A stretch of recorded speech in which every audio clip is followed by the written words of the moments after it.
아버지가 돌아가시고 난 뒤 형님이 제게 한 첫 마디는 충격적이었습니다. 이제 이 집안의 모든 건 내 거야. 넌 손가락 하나 까딱하지 말고 조용히 빠져. 그 순간 저는 온몸이 얼어붙었습니다. 여러분 믿기시나요? 평생 가족이라 믿어왔던 사람이 아버지의 장례가 끝나기도 전에 저런 말을 서슴없이 내뱉을 수 있다는 게요. 저는 그날 눈앞이 캄캄해지는 기분을 느꼈습니다. 슬픔도 제대로 추스를 겨를도 없었는데 형님은 이미 재산을 어떻게 나눌지 계산하고 있었던 겁니다. 아니, 나눔이라는 단어조차 그에겐 없었습니다. 오로지 독차지 뿐이었죠. 저는 둘째 아들로 평생 아버지와 함께 집안일을 도우며 살아왔습니다. 형님은 늘 도시에서 살며 가족 모임에도 잘 오지 않았습니다. 그런데 그런 형님이 느닷없이 상속이라는 이름으로 모든 걸 가져가겠다고 선언한 겁니다. 그 뻔뻔한 태도에 저는 말문이 막혔습니다. 더구나 그의 곁에는 낯선 변호사 한 명이 서 있었습니다. 형님은 이미 누군가를 매수해 모든 걸 자기에게 유리하게 끌어갈 준비를 하고 있었던 거죠. 너는 아버지가 남긴 재산에 손댈 자격이 없어. 아버지도 평생 날 더 믿으셨잖아. 형님의 목소리는 냉정했습니다. 저를 마치 남처럼, 아니, 하찮은 존재로 깔아뭉개는 태도였죠. 순간 심장이 철렁 내려앉았습니다. 정말 아버지가 형님에게만 재산을 물려준 걸까? 내가 모르는 유언장이 있는 걸까? 의심이 들기 시작했습니다. 하지만 제 직감은 달랐습니다. 아버지는 늘 말씀하셨습니다. 내 아들들은 똑같다. 누구 하나 억울하지 않게 할 거다. 그런 분이 형님만을 편애해 모든 걸 남겨두셨을 리 없었습니다. 뭔가 형님이 꾸미고 있다는 강한 느낌이 들었죠. 그날 저녁, 저는 잠을 이룰 수 없었습니다. 거실에 앉아 아버지의 사진을 바라보며 눈물을 흘렸습니다. 아버지, 정말 이게 맞는 겁니까? 제가 지켜야 할 게 있습니까? 마음속으로 수없이 되물었습니다. 그리고 제 핸드폰 속에 남겨둔 어떤 파일이 떠올랐습니다. 바로 아버지와 제가 나눴던 마지막 대화의 녹음이었습니다. 그 속에는 아버지가 직접 말씀하신 진실이 담겨 있었습니다. 그 사실이 형님의 음모를 뒤집을 열쇠가 될 줄은 그때는 미처 몰랐습니다. 아버지는 평생 검소한 분이셨습니다.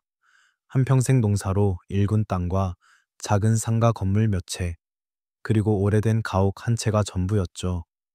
그러나 그 모든 것들은 땀과 눈물로 지켜온 아버지의 인생이었습니다. 그리고 우리 가족에게는 그 어떤 보물보다도 소중한 유산이었습니다. 저와 어머니는 늘 곁에서 아버지를 도왔습니다. 반면 형님은 도시에서 직장 생활을 하며 거의 집에 오지 않았습니다.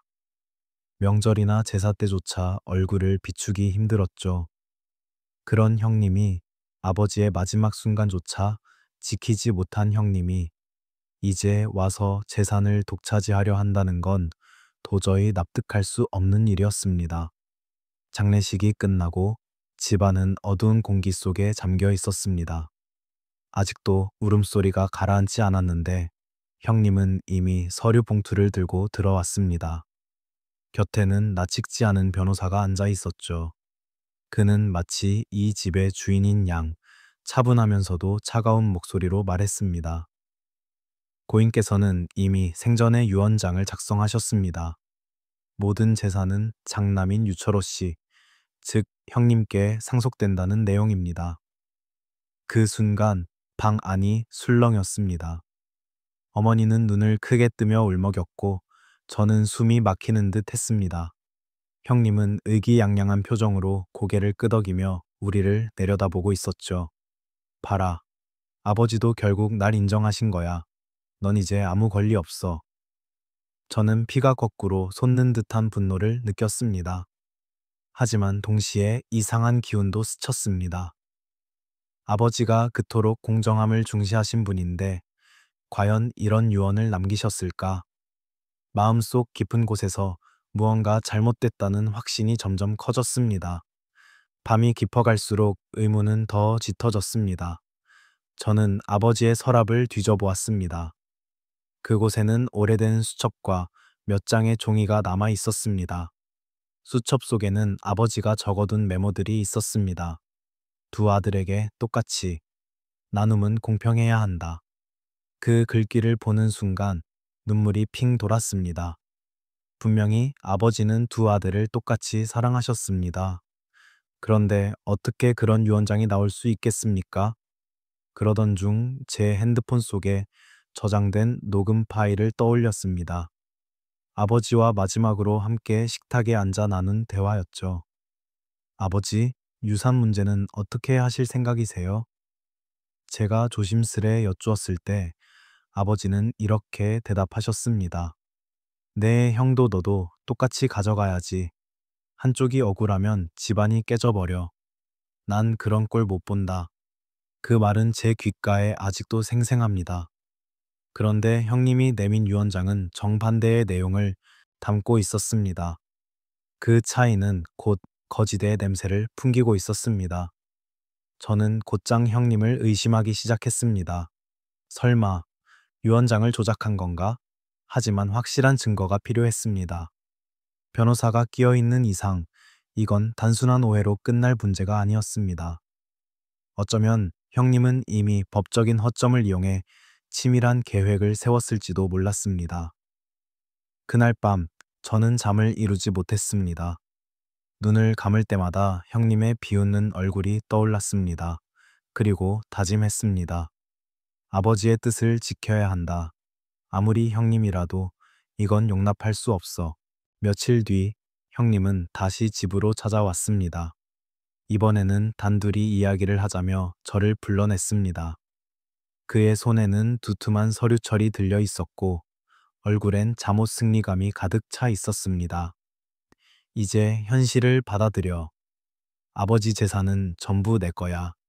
네가 뭘 어떻게 해도 뒤집을 수 없어. 그 말투는 마치 저를 가엾은 패배자 취급하는 듯 했습니다. 저는 차가운 목소리로 물었습니다. 형, 정말 아버지가 그렇게 말씀하셨다고 믿어? 아버지가 평생 두 아들을 똑같이 대해 오셨는데 설마 그걸 잊은 거야? 형님은 잠시 멈칫했지만 곧 억지 웃음을 지으며 대답했습니다. 세상은 원래 장남 중심이야. 아버지도 결국 그걸 인정하신 거지. 그 순간 제 안에서 뭔가가 끓어올랐습니다. 형님은 전통과 장남이라는 명분 뒤에 숨으려 했지만 저는 알 수 있었습니다. 그 눈빛, 그 억지스러운 말투, 모든 것이 거짓을 가리려는 얄팍한 꾀임을 말해주고 있었죠. 며칠 후 변호사라는 사람까지 저를 찾아왔습니다. 그는 서류를 내밀며 협조하라는 식으로 말했습니다. 차라리 여기 서명하시죠. 괜히 분쟁 만들지 말고 형님께 다 넘기면 원만하게 끝날 겁니다. 저는 웃음이 나올 뻔 했습니다. 도대체 이들이 나를 뭘로 보는 걸까요? 아버지가 살아계실 때 누구보다 곁에서 함께 했던 사람이 바로 저인데 그렇게 쉽게 포기할 거라 생각했을까요? 하지만 동시에 두려움도 밀려왔습니다. 변호사까지 끼어 있다면 단순히 가족 간의 다툼이 아니라 법적인 싸움으로 번질 수 있었습니다. 만약 그들이 서류를 교묘하게 조작했다면 진실을 밝히지 못하는 순간 저는 모든 걸 잃게 될지도 모릅니다. 그날 밤 저는 아버지와의 녹음을 다시 꺼내 들었습니다. 두 아들에게 똑같이 공평하게 나누어야지. 아버지의 목소리는 여전히 따뜻했고 흔들림이 없었습니다. 하지만 이 녹음만으로는 법정에서 증거로 받아들여질 수 있을지 확신할 수 없었습니다. 저는 결심했습니다. 형님과 변호사의 거짓을 밝혀낼 방법을 찾아야 한다. 반드시. 그것이 아버지의 마지막 뜻을 지키는 길이니까요. 다음 날 마을의 오래된 친구이자 아버지를 평생 알고 지낸 박노인께 찾아갔습니다. 그분은 아버지와 마지막까지 함께 농사일을 했던 분이셨죠. 제가 상황을 조심스레 설명드리자 노인은 주름진 얼굴을 찌푸리며 이렇게 말했습니다. 그럴 리가 있나? 네 아버지는 늘 두 아들을 똑같이 아낀다고 말했어. 유언장이 그렇게 되어 있다면 뭔가 조작이 분명해. 그 말은 제 마음속 불신을 더욱 확신으로 바꿔주었습니다. 그리고 저는 알 수 있었습니다. 싸움은 이제 시작이라는 것을. 며칠 뒤 사무제를 마치고 친척들이 모인 자리에서 결국 일이 터지고 말았습니다. 형님은 잔뜩 차려입은 정장을 입고 나타났습니다. 옆에는 그 변호사도 당당히 앉아 있었죠. 분위기는 아직 애도의 기운이 남아 무겁기만 했는데 형님은 마치 그 순간을 기다린 사람처럼 목소리를 높였습니다. 오늘 여기 계신 친척분들 앞에서 분명히 말씀드리겠습니다. 아버지께서 남기신 모든 재산은 장남인 저에게만 상속된다는 게 법적으로 확정됐습니다. 이 서류가 바로 그 증거입니다. 형님은 봉투에서 유언장을 꺼내보란 듯이 흔들었습니다. 친척들의 눈이 커졌고 속삭이는 소리가 여기저기서 흘러나왔습니다. 어머니는 얼굴이 하얗게 질리며 손을 덜덜 떨었습니다. 저는 그 순간 숨이 막혔습니다. 형님이 이렇게까지 공개적으로 몰아붙일 줄은 몰랐습니다. 그는 친척들을 증인 삼아 저를 완전히 무너뜨리려 했던 것이죠. 저는 떨리는 목소리로 대답했습니다. 형, 지금 이 자리에서 이런 말 하는 게 맞아? 아버지의 뜻은 우리 모두 알고 있어. 평생 두 아들을 똑같이 생각하셨잖아. 그러자 형님은 냉소를 지으며 말했습니다. 그건 네가 듣고 싶은 말일 뿐이지. 증거가 있어? 여기 유언장이 있잖아. 이게 법이야. 순간 친척들의 시선이 모두 제게 쏠렸습니다. 마치 제가 없는 권리를 주장하는 철없는 동생이라도 되는 듯한 눈빛이었습니다. 그 무게에 가슴이 짓눌렸지만 저는 한 발도 물러서고 싶지 않았습니다. 아버지께서 그렇게 말씀하신 적이 없다는 걸 저는 분명히 압니다. 그리고 그 증거도 있습니다. 그 말에 방 안이 조용해졌습니다. 형님은 잠시 당황한 듯 눈썹을 치켜쓰더니 억지 웃음을 지었습니다. 증거? 설마 네가 뭘 갖고 있다고 믿는 거야? 저는 더 이상 말을 잇지 않았습니다. 지금은 밝힐 때가 아니라고 느꼈습니다. 하지만 마음속 깊은 곳에서 아버지와 나눴던 마지막 대화의 녹음이 떠올랐습니다. 그것은 단순한 목소리 파일이 아니라 아버지의 뜻이 그대로 담긴 살아있는 증언이었습니다. 그날 밤 집으로 돌아온 저는 녹음 파일을 반복해서 들었습니다. 두 아들에게 똑같이 누구도 억울하면 안 된다. 아버지의 목소리가 제 귓가를 울릴 때마다 눈물이 솟구치면서도 동시에 용기가 차올랐습니다. 형님이 아무리 치밀하게 계획을 꾸미고 변호사까지 끌어들여도 결국 진실은 숨길 수 없다는 것을 저는 알고 있었습니다. 그리고 그때 결심했습니다. 더 이상 수동적으로 당하지 않겠다고. 형님의 거짓을 반드시 모든 이 앞에서 폭로하겠다고요. 며칠 후 형님이 다시 저를 찾아왔습니다. 이번엔 표정이 조금 누그러져 있었고 목소리도 전처럼 날카롭지 않았습니다. 그는 다소 조심스러운 태도로 말을 꺼냈습니다. 솔직히 말하자. 네가 서운할 수도 있겠지. 하지만 나도 동생을 완전히 버리려는 건 아니야. 네가 협조만 해준다면 내가 조금은 떼어줄 수도 있어. 순간 저는 허탈한 웃음이 터져 나왔습니다. 그제야 알았습니다. 형님이 말하는 화해란 결국 시혜적인 신윤길 뿐이라는 것을요. 그는 여전히 모든 재산을 자기 것이라 확신하며 저에게는 마치 구걸하듯 작은 몫만 던져주려 했던 겁니다. 형, 그건 화해가 아니야. 아버지는 평생 공평을 말씀하셨어. 네가 조금 떼어주겠다며 생색 낼 일이 아니라고. 제가 단호히 말하자 형님의 눈빛이 순간 흔들렸습니다. 그는 이내 억울한 듯 목소리를 높였습니다. 넌 세상 물정을 몰라. 결국 가진 사람이 이기는 거야.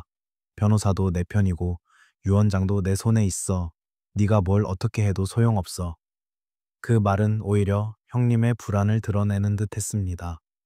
진짜로 확실했다면 이렇게 저를 설득할 필요도 없었을 테니까요. 그의 초조함은 제가 갖고 있는 무언가가 두려운 증거이기도 했습니다. 그날 저녁, 어머니가 조심스레 제 방을 두드렸습니다. 붉게 충혈된 눈으로 말씀하셨습니다. 얘야, 그냥 내 형? 말대로 하는 게 어쩌겠니? 싸움이 커지면 집안 망신이야. 그 말을 듣는 순간 가슴이 미어졌습니다. 어머니조차 형님의 압박에 흔들리고 있었습니다. 저는 차분히 대답했습니다. 어머니, 저도 싸우고 싶지 않아요. 하지만 아버지의 뜻을 짓밟히게 둘 수는 없잖아요. 아버지가 우리에게 남기신 건 재산이 아니라 공정함이에요. 어머니는 아무 말 없이 눈물만 훔치셨습니다. 그날 밤 저는 혼자 거실에 앉아 있었습니다. 형님의 태도는 일시적으로 누그러진 듯 보였지만 그 이면에는 더 큰 폭풍이 숨어 있다는 걸 직감했습니다. 그는 절대 포기하지 않을 겁니다. 오히려 이제부터가 본격적인 싸움일지도 몰랐습니다. 그리고 제 불안은 곧 현실이 되었습니다. 며칠 뒤 형님은 변호사와 함께 법원에 소송을 제기했습니다. 상속 재산 전부를 본인 소유로 확정하라는 청구였습니다. 법원에서 송달장이 도착했을 때 제 손은 떨리고 있었습니다. 봉투를 뜯어보니 형님이 낸 소송장이 들어 있었죠. 피상속인의 전 재산을 장남에게 단독 상속한다. 변호사 이름까지 적힌 서류를 보는 순간 온몸이 얼어붙었습니다. 이제 시작이구나. 제 입에서 저절로 한숨이 흘러나왔습니다. 며칠 뒤 열린 첫 조정 자리에서 형님은 의기양양했습니다. 그는 재판장 앞에서도 당당하게 유언장을 내밀며 말했습니다. 고인께서 직접 서명하신 서류입니다. 모든 증거가 저를 가리키고 있습니다. 그 말투는 마치 이미 승리를 확신한 사람 같았습니다. 변호사 역시 자신만만한 얼굴로 서류를 정리하며 재판장에게 건넸습니다. 저는 손에 땀이 배었지만 애써 침착한 목소리로 대답했습니다. 존경하는 재판장님, 고인이 생전에 남긴 말씀과 전혀 다른 내용이 저 문서에 담겨 있습니다. 저는 아버지의 의사가 왜곡되었다는 사실을 분명히 알고 있습니다. 순간 재판장의 눈빛이 제게로 향했습니다. 형님은 코웃음을 치며 비아냥댔습니다. 네가 뭘 안다고 그래? 그냥 네가 인정 못해서 발버둥 치는 거잖아. 그 자리에 있던 친척 몇몇도 미묘한 시선을 보냈습니다. 어떤 이들은 이미 형님의 편을 들어주는 듯 고개를 끄덕이기도 했습니다. 그때 제 마음속에서 무언가 무너져 내리는 듯 했지만 동시에 굳건히 솟아오르는 것이 있었습니다. 바로 아버지의 목소리였습니다. 두 아들에게 똑같이, 공평하게. 저는 속으로 다짐했습니다. 그래, 끝까지 가자. 진실은 반드시 드러날 거야. 하지만 상황은 더 악화되었습니다. 형님은 재판이 끝난 후 복도에서 저를 붙잡고 사람들 앞에서도 서슴없이 욕설을 퍼부었습니다. 넌 진짜 뻔뻔하다. 네가 뭘 믿고 이렇게 버티는 거야? 괜히 발버둥치다 더 망신당하지 말고 지금이라도 손 떼라. 그의 눈빛은 차갑다 못해 섬뜩하기까지 했습니다. 저는 더 이상 대답하지 않았습니다. 말로는 그를 설득할 수 없다는 걸 깨달았으니까요. 집에 돌아와 어머니께 상황을 말씀드렸습니다. 어머니는 또다시 눈물을 보이셨습니다. 어쩌다 형제가 이렇게 칼을 겨누게 됐니? 네 아버지가 살아계셨다면 얼마나 가슴 아파하셨을까? 저는 어머니의 손을 꼭 잡으며 말했습니다. 어머니, 이번 싸움은 단순한 돈 문제가 아니에요. 아버지의 이름을 더럽히려는 형님의 거짓과 싸우는 겁니다. 저는 절대 물러서지 않겠습니다. 그리고 제 마음은 더욱 단단해졌습니다. 형님이 변호사와 짜고 아무리 치밀한 계략을 꾸민다 해도 언젠가는 그 거짓이 드러날 수밖에 없다는 확신이 제 안에 자리 잡고 있었습니다. 재판은 길게 이어졌습니다. 형님은 매번 변호사와 함께 당당히 법정에 나섰습니다. 그들의 태도는 자신만만했고 마치 모든 것이 이미 결론 난 듯한 기세였습니다. 반면 저는 외롭고 불안했습니다. 하지만 마음속 어딘가에 희미한 불씨처럼 남아있는 확신이 있었습니다. 그러던 어느 날, 집 서류함을 정리하던 중 오래된 USB 하나가 눈에 들어왔습니다. 분명 아버지가 생전에 사용하시던 것이었습니다. 호기심에 컴퓨터에 꽂아보니 그 안에는 몇 개의 음성 파일이 저장되어 있었습니다. 파일을 클릭하는 순간 낯익은 목소리가 울려 퍼졌습니다. 그래, 내 재산은 둘 다 똑같이 나눠야지. 그래야 원망이 없고 형제 사이가 무너지지 않는다. 심장이 요동쳤습니다. 분명 아버지의 목소리였습니다. 손끝이 떨릴 정도로 감정이 복받쳤습니다. 그 목소리는 너무도 분명했고 누구도 부정할 수 없는 증거처럼 느껴졌습니다. 저는 숨을 고르며 다른 파일도 재생해 보았습니다. 변호사라는 사람? 글쎄, 돈으로 움직일 수 있는 사람이라면 난 믿지 않는다. 내 의사는 직접 말한 것, 그게 진짜다. 그 순간 머릿속에 퍼즐이 맞춰지는 듯 했습니다. 형님이 내민 유언장은 분명 조작이었습니다. 그리고 아버지는 이미 그것을 예견이라도 하듯 자신의 뜻을 목소리로 남겨두셨던 겁니다. 하지만 문제는 여기에 있었습니다. 이 녹음이 법적으로 증거로 채택될 수 있을까? 게다가 형님은 변호사까지 매수했으니 증거를 내밀더라도 쉽게 무너뜨리긴 어려울 겁니다. 저는 망설였지만 동시에 희망도 느꼈습니다. 아버지의 목소리가 담긴 이 파일이야말로 거짓을 무너뜨릴 열쇠임이 틀림없었습니다. 그날 밤 잠들지 못하고 계속해서 녹음을 반복해서 들었습니다. 아버지의 차분한 목소리가 어둠 속을 울릴 때마다 눈물이 쏟아지면서도 기묘한 힘이 제 안에서 차올랐습니다. 그리고 결심했습니다. 아직은 꺼내들 때가 아니지만 반드시 올 그 순간을 위해 이 파일을 지켜내야 한다고. 형님의 음모가 정점에 이르렀을 때 이 증거가 칼날처럼 모든 것을 가를 거라 확신했습니다. 재판이 세 번째로 열리던 날 법정 안은 긴장으로 가득했습니다. 형님은 여느 때처럼 뻔뻔한 미소를 지으며 변호사 옆에 앉아 있었습니다. 그는 손에 서류를 들고 마치 승리를 이미 거머쥔 사람처럼 태연했습니다. 고인의 유언은 명확합니다. 모든 재산은 장남에게 상속됩니다. 이 자리에서 더 이상 논란이 있을 필요가 없습니다. 형님의 변호사가 또박또박 그렇게 말했습니다. 순간 제 가슴 속에서 분노가 치밀어 올랐습니다. 저는 차분하게 손을 들고 재판장에게 요청했습니다. 존경하는 재판장님, 저에게 제출할 증거가 있습니다. 법정 안이 술렁였습니다. 형님은 제 쪽을 노려보며 비웃었습니다. 또 무슨 억지를 부리려고? 네가 뭘 갖고 있다고 생각해? 저는 USB를 꺼내 법원 직원에게 건넸습니다. 곧 스피커에서 차분한 목소리가 울려 퍼졌습니다. 그래, 내 재산은 둘 다 똑같이 나눠야지. 그래야 원망이 없고 형제 사이가 무너지지 않는다. 순간 법정안이 얼어붙었습니다. 모두가 숨을 죽인 채 목소리에 집중했습니다. 이어 또 다른 파일이 재생되었습니다. 변호사라는 사람? 글쎄, 돈으로 움직일 수 있는 사람이라면 난 믿지 않는다. 내 의사는 직접 말한 것, 그게 진짜다. 그 목소리는 다름 아닌 아버지의 것이었습니다. 생전에 그 분명하고 힘있는 톤, 누구도 부정할 수 없는 아버지의 육성이었습니다. 형님의 얼굴이 순식간에 하얗게 질렸습니다. 변호사조차 당황한 기색을 감추지 못했습니다. 법정 안은 술렁이며 웅성거림이 퍼졌습니다. 재판장은 손을 들어 조용히 시키고는 심각한 눈빛으로 형님과 변호사를 바라보았습니다.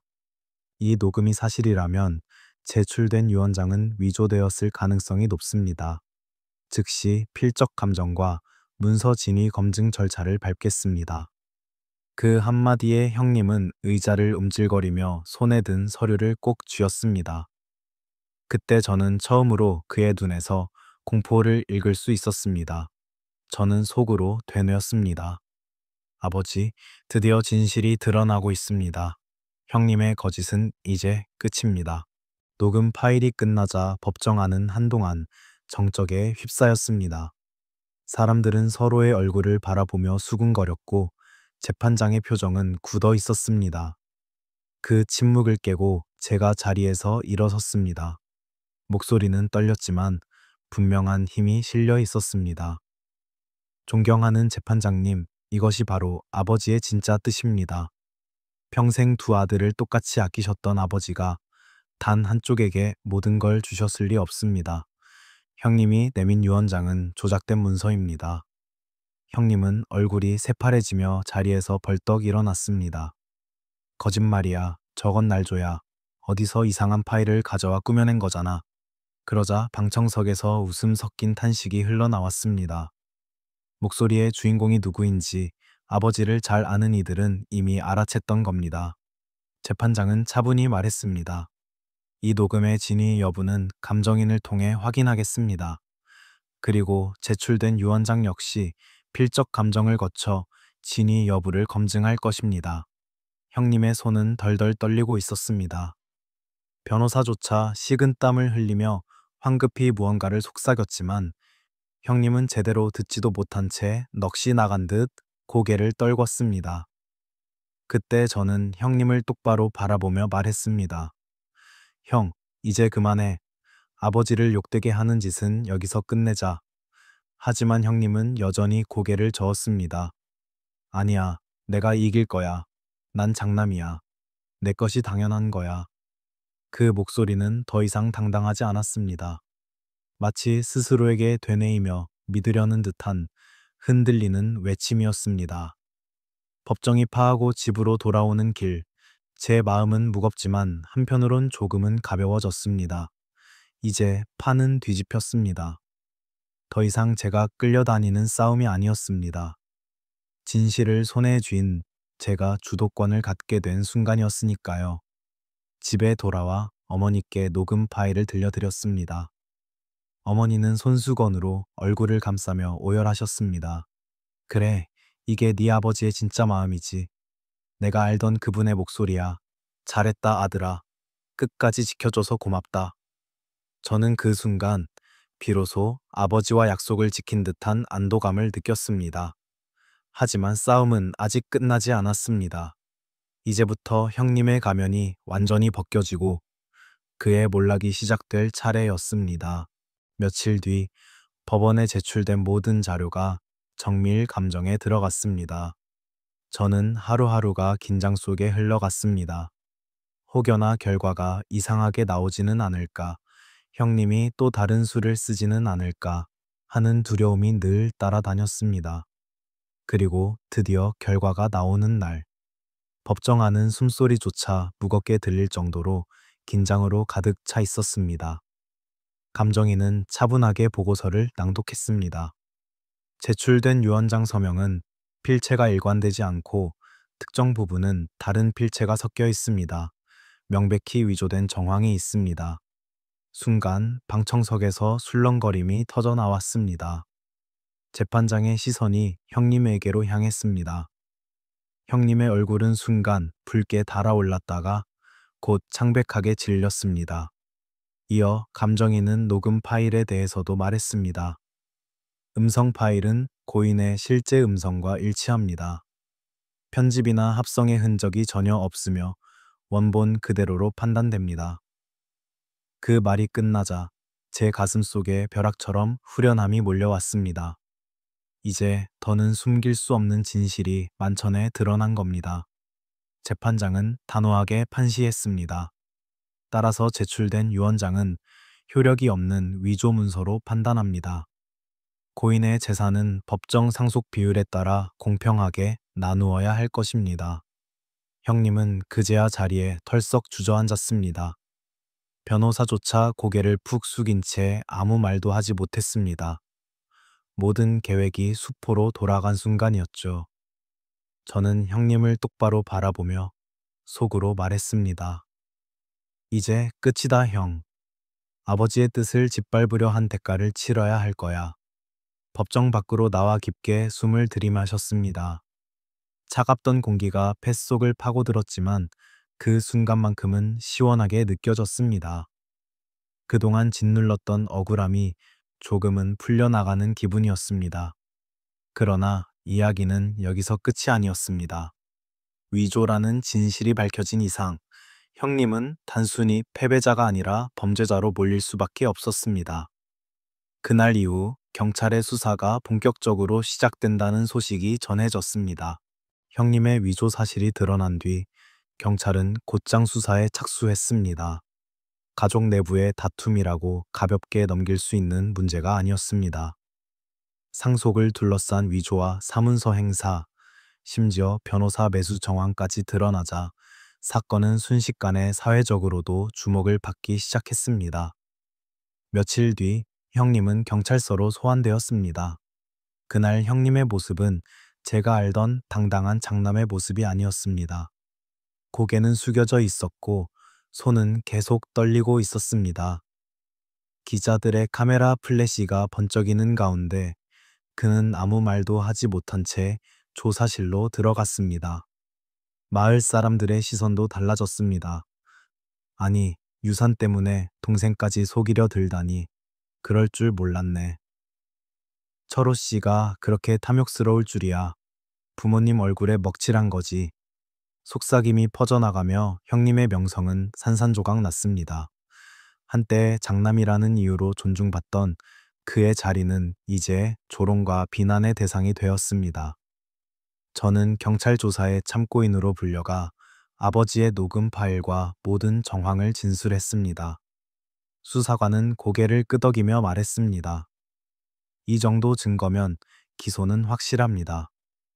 형님께서 위조와 공모를 인정하지 않는다면 형량이 더 무거워질 겁니다. 그 순간 제 마음은 묘하게 후련했습니다. 억울했던 지난 날들이 하나둘 씻겨 내려가는 기분이었습니다. 아버지의 목소리가 저를 지켜주고 있다는 확신이 더욱 강해졌습니다. 며칠 후 형님은 결국 구속 기소되었습니다. 법정 구속 소식이 전해지자 친척들조차 그를 두둔하던 목소리를 거두었습니다. 오히려 제게 와서 손을 잡으며 말했습니다. 네가 옳았다. 끝까지 아버지의 뜻을 지켜줘서 고맙다. 그 말을 듣는 순간 저는 눈물이 핑 돌았습니다. 단순히 상속 문제가 아니라 아버지의 명예와 우리 가족의 진실을 지켜낸 것 같아 가슴이 뭉클했습니다. 형님은 더 이상 눈을 마주치지 않았습니다. 수의 차림으로 법정에 선 그의 모습은 초라했고 고개를 숙인 채 아무 말도 하지 못했습니다. 형님이 구속된 이후 집안의 분위기는 서서히 달라졌습니다. 그동안 형님의 말에 휘둘리며 저를 의심하거나 멀리했던 친척들조차 태도가 변했습니다. 오히려 미안하다며 제 앞에서 고개를 숙이기도 했습니다. 네가 고생이 많았다. 우리는 그저 장남이라는 말만 믿고 있었는데 결국 진실은 네가 지켜냈구나. 그 말에 저는 억눌려 있던 울음을 삼키듯 고개만 끄덕였습니다. 어머니의 얼굴에도 조금씩 평화가 찾아왔습니다. 아버지가 하늘에서 보고 계셨다면 네가 얼마나 큰 일을 했는지 자랑스러워 하셨을 거야. 그 말에 제 눈가가 붉어졌습니다. 사실 저는 단지 당연한 일을 했을 뿐이었습니다. 아버지가 남긴 뜻을 있는 그대로 지켜낸 것, 그것이 전부였습니다. 형님은 구치소에 수감된 뒤에도 한동안 반성하지 않았다고 들었습니다. 오히려 억울하다며 계속 항변했다고 합니다. 하지만 점점 현실을 받아들일 수밖에 없었을 겁니다. 변호사까지 매수하며 꾸몄던 음모가 세상 앞에 완전히 드러났으니 그에게 남은 건 감옥살이와 사회적 몰락뿐이었으니까요. 이제 재산은 법정 비율에 따라 공정하게 분배되었습니다. 저는 거창한 걸 얻었다는 기쁨보다 억울하지 않게 된 사실에 더 큰 안도감을 느꼈습니다. 아버지가 원하셨던 바로 그 모습대로 정리가 된 것이니까요. 무엇보다 이번 일을 겪으며 저는 많은 걸 배웠습니다. 돈과 재산은 잠시의 것이지만 진실과 명예는 결코 속일 수 없다는 사실을요. 형님은 순간의 욕심 때문에 모든 걸 잃었지만 저는 끝까지 믿음을 지켜냄으로써 가족의 신뢰와 존중을 되찾았습니다. 마을 어른들이 저를 보며 한마디씩 건넸습니다. 네가 참 든든하다. 앞으로는 네가 이 집안을 이끌어야지. 그 말을 들을 때마다 저는 마음속 깊이 다짐했습니다. 아버지의 뜻을 배반하지 않고 정의롭게 살아가겠다고요. 이번 일을 겪으며 저는 뼈저리게 깨달았습니다. 사람은 언제든 욕심에 눈이 멀 수 있고 그 욕심은 가족조차 적으로 만들어버린다는 사실을요. 형님이 처음 저에게 차갑게 말했을 때 저는 믿기지 않았습니다. 설마 우리 집안에 이런 일이 일어날까? 하지만 결국 그것은 현실이 되었습니다. 그렇다고 해서 저는 형님을 완전히 미워하지는 못했습니다. 그 역시 아버지의 아들이었고 제 형제였으니까요. 다만 그가 선택한 길이 잘못되었을 뿐이었습니다. 욕심과 자만이 그를 눈멀게 했고 결국 스스로를 파멸로 몰아넣은 겁니다. 아버지가 늘 하시던 말씀이 있었습니다. 재산은 잠시의 것이고 사람의 마음이 가장 큰 유산이다. 그때는 잘 몰랐습니다. 하지만 이번 사건을 통해 그 말의 무게를 똑똑히 알게 되었습니다. 아무리 많은 재산도 믿음과 명예를 잃으면 아무 소용이 없다는 것을요. 저는 이 이야기를 들려드리며 혹시 지금 비슷한 상황을 겪고 계신 분들이 있다면 꼭 전하고 싶습니다. 억울해도 힘들어도 끝까지 진실을 지켜야 한다는 것을요. 때로는 혼자 싸우는 것처럼 느껴질지라도 진실은 언젠가 드러나게 되어 있습니다. 저는 녹음 파일을 꺼내 들을 때마다 가슴이 벅찼습니다. 그것은 단순한 증거가 아니라 아버지가 제게 남긴 마지막 가르침이었으니까요. 공평해야 한다. 그래야 원망이 없고 집안이 무너지지 않는다. 그 말씀은 이제 제 삶의 좌우명이 되었습니다. 어떤 상황에서도 누구를 대하더라도 저는 공정하려 합니다. 그것이 결국 아버지를 지켜드리는 길이자 제 자신을 지키는 길이기도 하니까요. 여러분, 혹시 제 이야기를 들으시면서 마음속에 비슷한 경험이 떠오르지는 않으셨나요? 가족이라는 이름 아래에서조차 상처받은 순간들, 혹은 믿었던 사람에게 배신당했던 기억 말입니다. 저 역시 이번 일을 겪으며 너무나 많은 생각을 했습니다. 가족이라도 이렇게까지 할 수 있구나. 그 씁쓸한 깨달음은 지금도 가슴 깊이 남아 있습니다. 하지만 동시에 이런 생각도 들었습니다. 결국 진실은 무너지지 않는다. 누가 아무리 꾸며도 거짓은 언젠가 드러나게 된다. 여러분이라면 어떻게 하셨을까요? 저처럼 끝까지 증거를 찾아 싸우셨을까요? 아니면 체념하고 그냥 형님에게 모든 걸 내주셨을까요? 혹은 여러분 주변에도 이런 갈등을 직접 겪은 분이 계신가요? 재산 문제, 유산 문제, 혹은 단순한 돈 문제 하나로 평생의 정이 끊기고 서로 등을 돌리는 경우 말입니다. 이야기를 나누다 보면 세상에 정말 비슷한 사연들이 많다는 걸 알게 됩니다.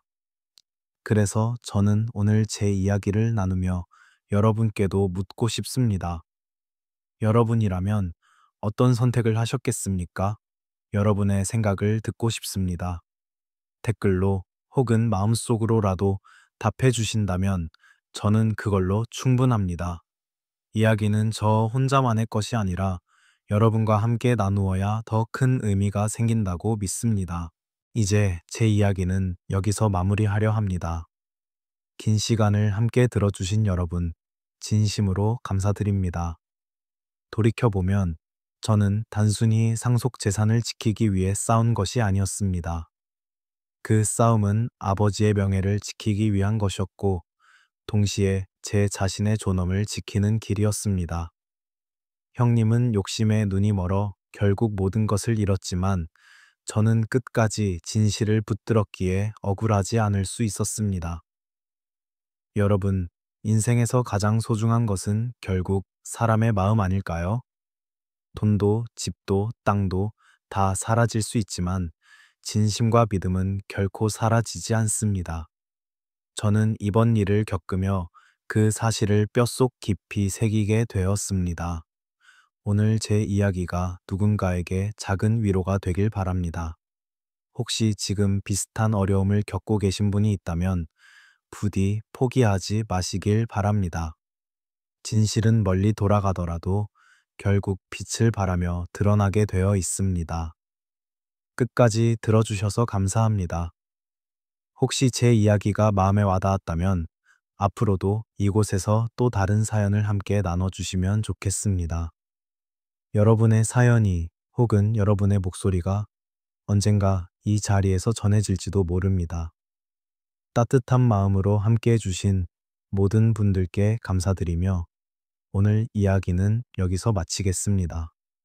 다음 시간에는 또 다른 반전과 또 다른 진실의 순간을 가지고 찾아오겠습니다. 고맙습니다. 그리고 부디 건강하시고 평안하시길 바랍니다.